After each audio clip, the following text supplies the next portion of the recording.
वालपापडीची सुकी भाजी बनवत आहोत. बनवायला एकदम सोपी आहे आणि चवदार होते. तर फार काही तयारी देखील याच्यामध्ये करायला लागत नाही. फक्त शेंगा ज्या आहेत ना आपल्याला निवडून सोलून ठेवायच्या आहेत. तर आता हे शेंगा निवडताना हाताने सोलायचे आहेत. दोन्ही बाजूची टोकं काढायची आहे, म्हणजे साईडच्या शिरा निघल्या जातात आणि हाताने असे तुकडे करून घ्यायचे आहेत. बरेच जण सुरीने वगैरे कापून घेतात, त्यामुळे ज्या शिरा आहेत ना त्या खाताना दातामध्ये अडकल्या जातात.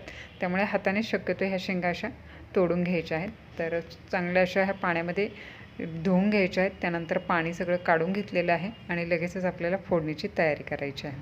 तर इथे 2 चमचे तेल गरम करायला ठेवलेलं आहे.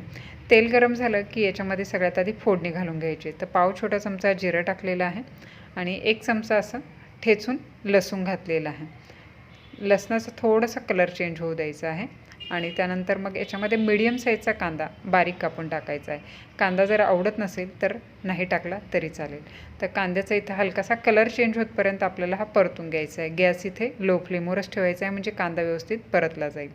तर कांद्याचा इथं हळूहळू कलर चेंज व्हायला लागला की मग याच्यामध्ये आपण एक मीडियम साईजचा बटाटा टाकायचा आहे. बटाटा ह्या भाजीबरोबर खायला एकदम छान लागतो आणि त्याचबरोबर धुवून घेतलेल्या शेंगा ज्या आहेत त्या देखील टाकलेल्या आहेत.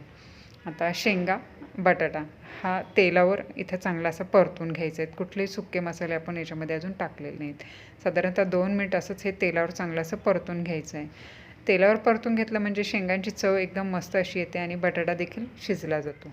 आजच्या व्हिडिओमध्ये एक टेक्निकल प्रॉब्लेम झाला, तो म्हणजे व्हिडिओ शूट करायला घेतला आणि ट्रायपॉड तुटला.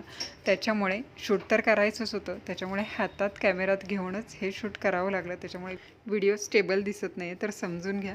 तर शेंगा इथं परतून झाल्याच्या नंतर सुके मसाले घालत आहे. 1 चमचा धनाजिरा पावडर टाकलेली आहे, अर्धा चमचा लाल तिखट टाकलेले आहे, अर्धा चमचा काळा मसाला टाकलेला आहे किंवा पावभाजी मसाला टाकू शकता आणि चवीपुरतं मीठ टाकलेलं आहे. सगळं असं हे मिक्स करून घ्यायचं आहे. आणखी एक महत्त्वाची गोष्ट म्हणजे ही भाजी मी इथं पूर्णपणे वाफेवर शिजवून घेतलेली आहे. काय होतं, बटाटा आपण धुवून घेतलेला आहे, शेंगा धुवून घेतलेल्या आहे, कांदा आहे, त्याच्यामुळे याला बऱ्यापैकी पाणी सुटतं आणि त्याच्यामध्ये व्यवस्थित असे शिजले जातात. त्याच्यामुळे एक्स्ट्राचं पाणी टाकायची गरज लागत नाही. तरी देखील एकदम सुकी भाजी तुम्हाला आवडत नसेल तर थोडंसं पाणी तुम्ही टाकू शकता. मिक्स केल्याच्यानंतर झाकण ठेवून एक 8 ते 9 मिनिट लो फ्लेमवरच भाजी शिजवून घ्यायची आहे.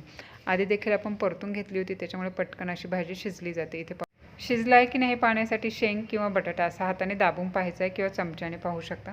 तर भाजी इथं शिजत आलेली आहे. तर सगळ्यात शेवटी मी 1.5 चमचा भाजलेल्या शेंगदाण्यांचा कूट टाकलेला आहे. चव एकदम छान येते. जर आवडत असेल तर टाकू शकता, नाही टाकलं तरी चालेल. शेंगदाण्याचा कूट टाकल्याच्या नंतर सगळी भाजी मिक्स करून घेतलेली आहे. त्यानंतर झाकण ठेवलेलं आहे. 2 ते 3 मिनिट झाकण ठेवून हे शिजवून घेतलेलं आहे. तर भाजी चांगली अशी इथे शिजलेली आहे. कलर देखील एकदम मस्त असा आलेला आहे. छान अशी मसालेदार आणि चमचमीत दिसत आहेत. चपातीबरोबर, भाकरीबरोबर, वरम भाताबरोबर खायला एकदम चवदार लागते. त्याचबरोबर टिफिनसाठी देखील आपण ही भाजी देऊ शकता. या पद्धतीची भाजी करून पहा, सर्वांना नक्कीच खायला आवडेल. आणि रेसिपी जर आवडली असेल तर रेसिपीला न विसरता लाईक, कमेंट, शेअर करा.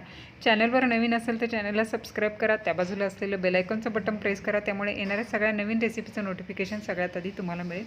त्याचबरोबर चॅनलला हाईप देखील करा. तर पुन्हा भेटूया अशाच एका नवीन रेसिपीचा. तोपर्यंत टेक केअर, बाय बाय.